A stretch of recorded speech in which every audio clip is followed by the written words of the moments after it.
Uh, Hey, Tua, first, congratulations on being named the starter. Uh, why have you won this job? Why do you think you deserve this job? And how did you hear about it? Yeah, well, I first heard about it from Coach. Coach called me and told me the news. Um, but I think that question is more so for the coaches. As a player in the NFL, you're just trying to do your best to prepare every day you can. And when your opportunity is given, it's given. You just got to be ready. I think that's a question for you guys to ask the coaches, because really it's out of my control with the decision making.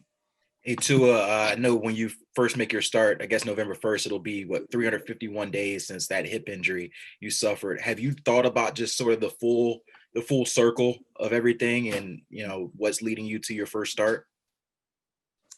Well, it's definitely been a journey. I definitely think of that injury when I got hurt, and then the process leading up to being able to walk, um, being able to do football drills, being able to just do things in general.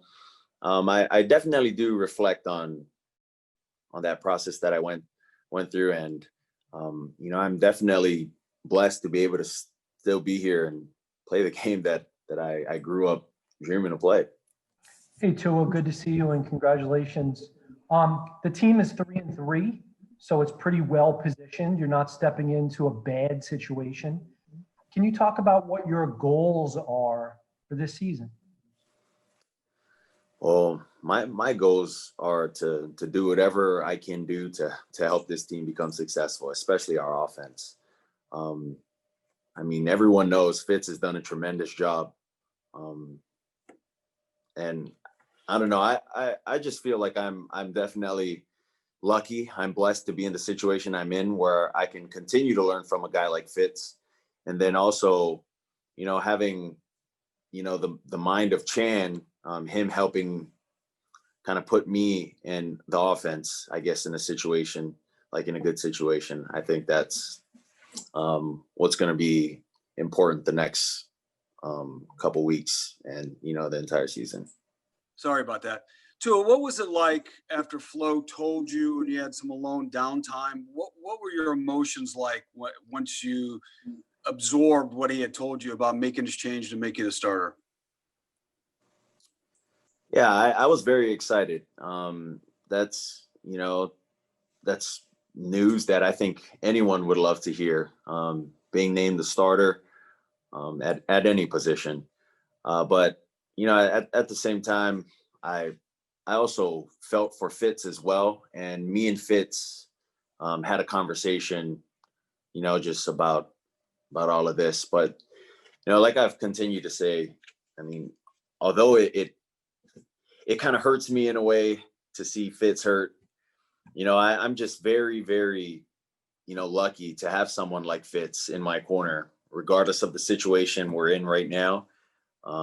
He's just, I hate to say it like this, but it is like this. It's like a father and son.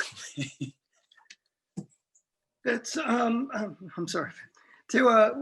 Were you caught off guard by the announcement, or could you sense that this day might be coming? Yeah, you never know when your opportunity is given. And when Coach Flo called me, I thought it was like any other call. We usually watch film on Tuesdays, and so I thought he was calling because he wanted me to come up and watch some film. So I usually get with him to watch film, but it was different.